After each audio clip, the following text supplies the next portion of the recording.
I'm going to show you how to run and interpret a t-test analysis for a within groups or repeated measures design.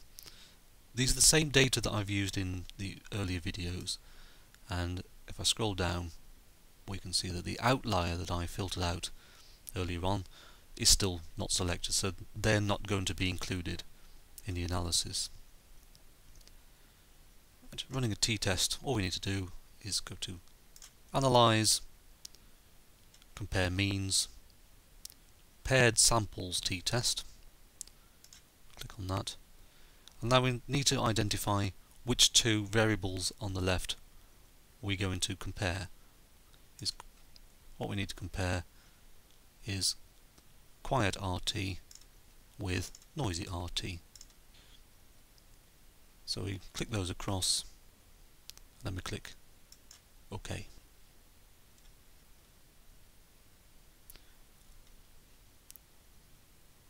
So this is the results of the t-test.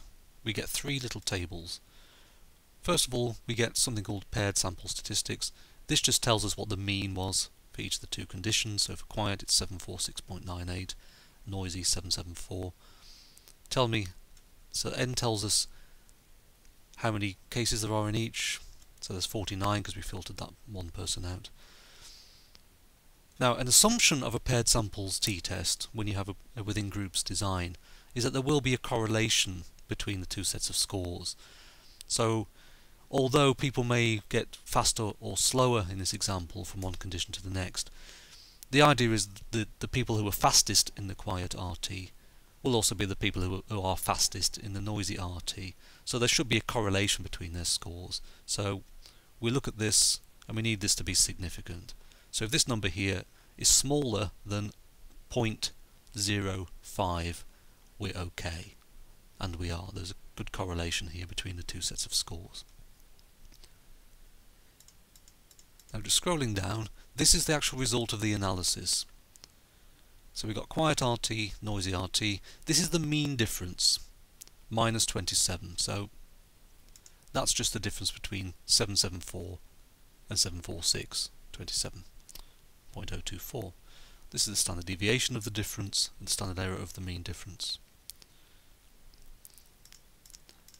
This is the 95% confidence interval of the difference.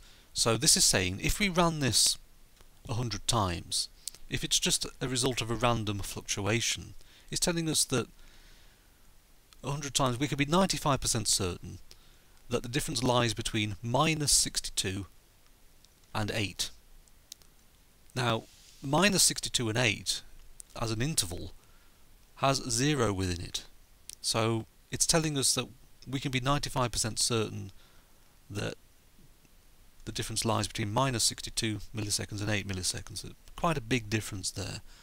And that interval does include 0, which may mean that there's no difference. But the important thing is to look over here at the significance values.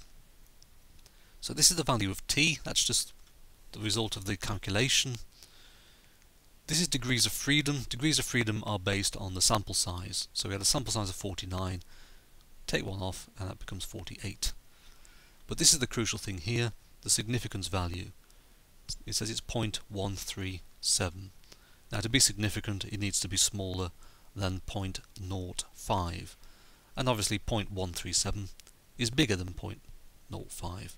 So we would conclude from this there is no significant difference between the response times of participants in the two experimental conditions.